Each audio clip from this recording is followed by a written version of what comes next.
कल प्रधानमंत्री जी का यहाँ आगमन है और प्रधानमंत्री जी का जब आगमन है तो बिहार के लोग काफी यहाँ पे इंतजार कर रहे हैं कि प्रधानमंत्री जी जब यहाँ आते हैं तो चुनावी वर्ष में बहुत कुछ बिहार को दे जाते हैं, वो जुमले के रूप में बिहार में बहुत कुछ दे जाते हैं। तो उसके लिए मैंने 5 सवाल यहाँ पे रखा हूँ। पहला सवाल है कि 2015 में घोषित सवाल लाखों करोड़ के पैकेज का क्या हुआ। हम लोग आशा करते हैं, सिद्दीकी साहब भी उम्मीद करते हैं कि प्रधानमंत्री आएंगे तो इसका जवाब देंगे। दूसरा सवाल जो है ये है कि यदि सिर्फ कागजों पर जमीन पर कुछ क्यों नहीं है, चाहे बुनियादी ढांचा हो, चाहे स्वास्थ्य हो या रोजगार हो, इनमें से एक भी वादा आज तक जमीन पर नहीं उतरा। IIT पटना का विस्तार, खाद्यान्न प्रौद्योगिकी संस्थान की स्थापना नहीं हुई। 7500 मेडिकल सीटें फुल नहीं हुई। 11,500 करोड़ की बाढ़ का राहत का योजना कहाँ है? ये सवाल मैं आदरणीय प्रधानमंत्री जी से पूछना चाहता हूँ। दूसरा है कि बिहार में गुंडों के हवाले क्यों कर दिया गया है। पटना, बक्सर, छपरा जैसे इलाकों में हाल ही में खुलेआम फायरिंग और हत्या हुई। योजनाओं औसतन 8 हत्याएं, 33 अपहरण और 136 जघन्य अपराध हुए। ये भी हम लोग बिहार प्रदेश कांग्रेस कमेटी की तरफ से सवाल जानना चाहेंगे।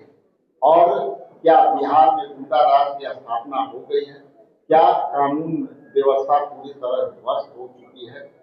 सवाल नंबर 4, नीतीश कुमार के जो अभी नीतियां हैं और खास करके जो अस्वस्थ चल रहे हैं, उसके तहत क्या उनसे फायदा लेने का प्रयास है? कैग रिपोर्ट बताती है कि बिहार के स्वास्थ्य सेवाओं में 60% पद खाली है और इस बीच मुख्यमंत्री नीतीश कुमार के जिससे स्वास्थ्य का चिंता हम लोग करते हुए जो है चिंता की चर्चाएं करते हैं।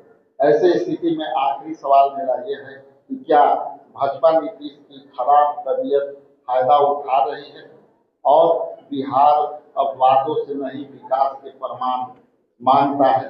हर चुनाव के पहले घोषणाओं की बौछार आती है, इसलिए यह सरकार चुकी है।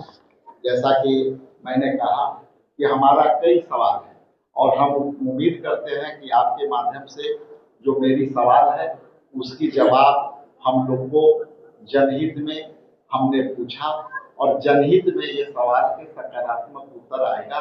हमारे सिद्दीकी साहब का भी यही अपेक्षा रहेगी और हमारे मदन मोहन झा जी का भी यही अपेक्षा रहेगी।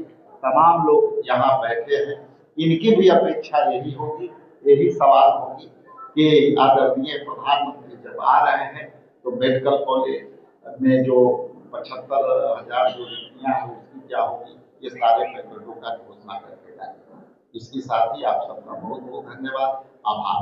यदि कुछ सवाल है तो आप पूछ सकते हैं। हमसे जुड़े रहने के लिए हमारे YouTube चैनल को सब्सक्राइब करें और नई वीडियो की नोटिफिकेशन के लिए बेल आइकॉन को दबाएं।